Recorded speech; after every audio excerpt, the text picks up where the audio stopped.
Welcome back to CBS Saturday Morning. It was the blockbuster deal that had the internet buzzing. But questions remain this weekend about Elon Musk's proposed takeover of Twitter. The world's wealthiest man made his $44 billion offer 6 weeks ago, but the deal has hit some snags, including threats by Musk to back out. It's all sent speculation on the future of the social media platform on a wild ride. John Blackstone takes us through from San Francisco. Elon Musk's complicated relationship with Twitter and with fake Twitter accounts stretches back at least 12 years. In 2010, with others on Twitter claiming to be him, @Elon Musk made what was apparently his first entry on the site, saying, "Please ignore prior tweets, as that was someone pretending to be me." In the years since, Musk has amassed some 90 million followers on Twitter. Only Barack Obama and a handful of superstars in music and one in soccer have more. But no one else in that Twitter elite is capable of shaking up the stock market the way Musk can. I would characterize his behavior as being very uncontrolled. Attorney Anne-Marie Murphy is part of a team of attorneys who have filed a civil lawsuit accusing Musk of market manipulation at the expense of Twitter shareholders. I think it's just absolutely offensive. I think he referred to himself possibly as a toddler once. I mean, it feels like a young child run amok and caring about their personal billions and maybe not, I don't know, caring or realizing the impacts on everyday Americans. Since early May, Musk has made a chart of Twitter's share price look like a recording of earthquake aftershocks. The first of those shocks hit the market on April 4th, with Twitter rising more than 28% after Musk revealed he'd acquired 9% of the company's stock. The price rose further on April 25th when Musk agreed to buy Twitter for $44 billion. There was an announcement that that Mr. Musk was going to purchase Twitter and shareholders were to be paid $54.20 a share. The market responded positively to that news. But on May 13th, Twitter shares plunged 25% after Musk tweeted the deal is temporarily on hold.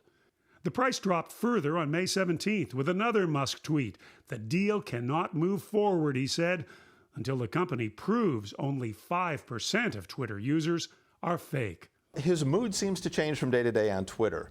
And those changing tweets can attract the attention of financial regulators, says Mark Fagel, now retired from the Securities and Exchange Commission. And I think what the SEC is struggling with is they're really limited to bringing cases where there is fraud, where you are making a demonstrably false statement that's material, meaning it's important to investors. If you have a tweet, a few hundred letters, talking about your whim that moment. I like Twitter, maybe I'm less excited about buying Twitter. Is that false? That's hard. The SEC is investigating whether Musk failed to disclose within 10 days as required that he owned more than 5% of Twitter. And the SEC has gone after Musk previously for one of his tweets. In August 2018, he posted this: "Am considering taking Tesla private at 420, funding secured." An SEC investigation alleged that the tweet lacked an adequate basis in fact. What did it cost him? Well, he ended up settling shortly thereafter, so he paid $20 million as a penalty. Now that the world has so many billionaires, does the SEC have enough punishment available when Elon Musk can be fined $20 million? That's not very much for the world's richest man, is it? It's a real frustration. Penalties that the SEC can assess are fixed by law. And when they're dealing with individuals or companies, Wall Street players, with billions or trillions of dollars at their disposal, the current penalties are not going to deter somebody. Over the years, Musk has tweeted about Twitter many times. In 2017, he said simply, "I love Twitter." A few months later, he warned his followers, "Don't take my tweet too seriously. For one thing, it's called a tweet."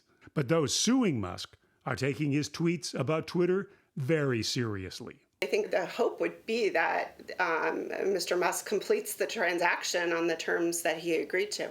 Neither Twitter nor attorneys for Elon Musk responded to our request for comment. If Musk fails to buy Twitter, he could be forced to pay $1 billion breakup fee. But that would still leave him a $200 billion fortune. And of course, he would still be able to tweet. For CBS Saturday Morning, John Blackstone, San Francisco. It's always the hit him in the wallet. You can't hit somebody you like hit that in the wallet. You Right. A $20 million fine is like, let's take $50 from you. Right. And even $1 billion. Yeah. Yeah. But Elon Musk, a lot of questions over what will happen if he does take over the company, specifically with respect to language on the platform, abusive language. And already I would urge everyone to take a look at Dan Patterson. He has a report out on just how abusive it still is on Twitter. So, a lot of people are concerned, specifically against Vice President Kamala Harris. So it'll be really interesting to see what happens.